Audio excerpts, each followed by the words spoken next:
মাকে ছেড়ে যাচ্ছি মার মনটা। Hello friends, welcome back to my channel মলিনাস ব্লগে। তোমাদেরকে অনেক অনেক ওয়েলকাম। আশা করি তোমরা সবাই সুস্থ আছো, ভালো আছো, আর আমরাও ভালো আছি। তো সকালবেলা দেখো রেডি হয়ে গেছি, আর এখন বাজে 8টা। তো সকলকে গুড মর্নিং জানিয়ে আজকে আমি আমার ব্লগটা শুরু করছি। তো আজকে যাচ্ছি বাপের বাড়ি কলকাতা। তো সকালবেলা তো রেডি হয়ে গেছি, তো এখন বেরোই, চলো টোটোতে উঠি। তারপর রাস্তায় যেতে যেতে তোমাদের সাথে গল্প করব কেন যাচ্ছি। আর অনেক আগে একটা ব্লগ আমি তোমাদেরকে দিয়েছিলাম যে কলকাতায় আমি পাসপোর্টের জন্য অ্যাপ্লিকেশন জমা দিয়েছি, তো ওটা পেলাম কি না, তো ওটার জন্য যাচ্ছি কি না দেখতে হলে কিন্তু ব্লগে থাকতে হবে। তো ব্লগটা কিন্তু খুব ইন্টারেস্টিং হতে চলেছে, তোমরা স্কিপ না করে পুরোটা দেখতে থাকো, আশা করি তোমাদের ভালো লাগবে। চলো এবারে যাওয়া যাক, টোটো এসেছে কিনা দেখি।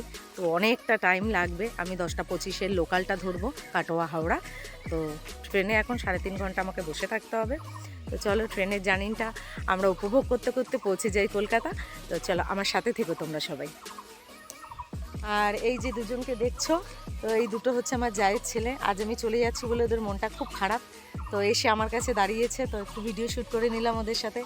আর অনেকটা দিনের জন্যই যাওয়া, তো তোমরা কিন্তু ব্লগটা দেখো। চলো। তো যাওয়ার আগে এটা আমাদের বেলতলা, তোমাদেরকে হোলির সময় শেয়ার করেছিলাম।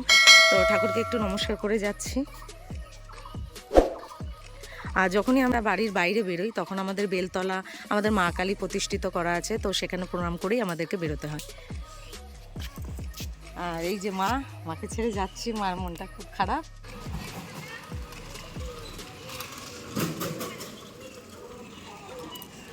যাবেন শাখায়? দাও ব্যাগটা তো নিতে হবে, এখানেই নেবো। দাও দাও, চলো নাও না না দাও। হুম বেড়াইতে হুম। আর এই তো মা একটু এগিয়ে দিল, আর এসেও টোটো পেয়ে গেলাম, সঙ্গে সঙ্গে উঠেও গেলাম।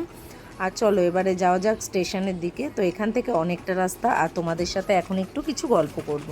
তো বন্ধুরা, আমি তো কিছুদিন আগে এসেছিলাম শ্বশুর বাড়িতে, আবার আমাকে ছুটে চলে যেতে হচ্ছে বাপের বাড়িতে। তো কি আর করা যাবে, কিছু কিছু কারণ এমনভাবে এমন পরিস্থিতিতে চলে আসে যে না গিয়ে তার আর উপায় নেই। দেখো এই তো কিছুদিন আগে হোলি গেল, কত মজা করলাম, তোমাদের দাদাভাইও এলো, শাশুড়ি মাও সঙ্গে ছিলেন। তো এই যে শাশুড়ি মাকে ছেড়ে আসতে না খুবই কষ্ট লাগে জানো তো। তো কি আর করব, এমন পরিস্থিতিতে পড়ে যাই যে ওনাকে আর আনা হয়ে ওঠে না। তো অনেকটা দিনের জন্য আবার কলকাতা যাচ্ছি। আর তোমরা তো সবাই জানো, আর কিছুদিন আগে যখন এসেছিলাম কলকাতায় তখন পাসপোর্টের ভিসা অ্যাপ্লিকেশান করতে এসেছিলাম। তো জানো তো বন্ধুরা, গতকালকে না আমার SMS চলে এসেছে, পাসপোর্টের ভিসা হয়ে গেছে। তো সেই কারণেই আমাকে কিন্তু খুব এমার্জেন্সিতে আবার কলকাতা ছুটতে হচ্ছে। আর বাড়ির থেকে যখন আসছিলাম না, মায়ের না মনটা খুব খারাপ করছিল। তো কি আর করব বলো, খুব কষ্টও লাগছিল আমার, কিন্তু আমার তো আর উপায় নেই, আমাকে যেতেই হবে। আর তোমাদের সাথে কথা বলতে বলতে দেখো প্রায় অনেকটা চলে এসেছি নৌকা করে। আর ওই যে জলটা দেখতে পাচ্ছ, ওটা কিন্তু অজয় নদী, আর এপারে হচ্ছে গঙ্গা নদী। বর্ডারটা এত সুন্দর পড়েছে, তাই ভাবলাম তোমাদের সাথে একটু শেয়ার করে দিই।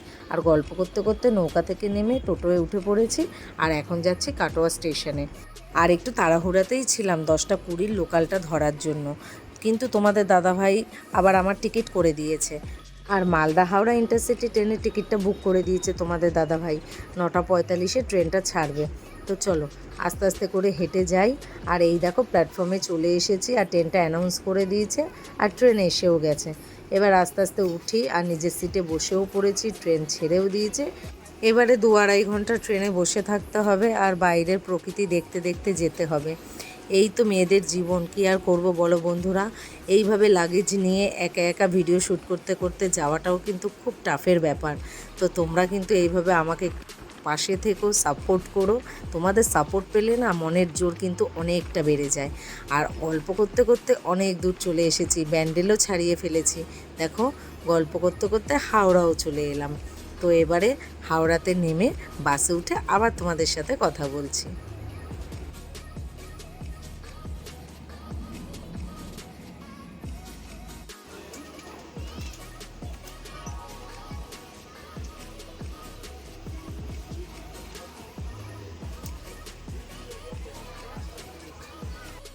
জানো তো সেই 6 নম্বরে ট্রেনটা ঢুকেছে, সেখান থেকে হাঁটতে হাঁটতে সাবওয়ে পার করে বাস স্ট্যান্ডে এসে পৌঁছালাম।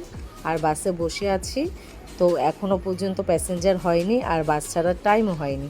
তো এবার টুকটুক করে বাড়ির দিকে এগোনো যাক। আর এই তো এখনও প্রায় 1 ঘন্টা মতো লাগবে বাড়ি পৌঁছাতে। আর বলতে না বলতে দেখো বাসটা ছেড়েও দিয়েছে। তো চলো এবার বাড়ির দিকে এগোনো যাক। আর বন্ধুরা, গল্প আর বেশি করব না, ভিডিওটা তবে এখানেই শেষ করব। আমার ভিডিও ভালো লাগলে অবশ্যই লাইক শেয়ার কমেন্ট করো আর আমার পাশে থেকো, এইভাবে আমাকে একটু সাপোর্ট করো। আর তোমরা যদি আমার পাশে না থাকো তাহলে আমি কি করে এগিয়ে যাব, তাই না? তো সবাই খুব ভালো থেকো, সুস্থ থেকো, সাবধানে থেকো। নিত্য নতুন ভালো ভালো ব্লগ তোমাদের কাছে আসতে চলেছে। আর এইভাবে আমাকে তোমরা সাপোর্ট করে যেও। চলো দেখা হচ্ছে খুব শিগগিরই নতুন একটা ভিডিওর সাথে।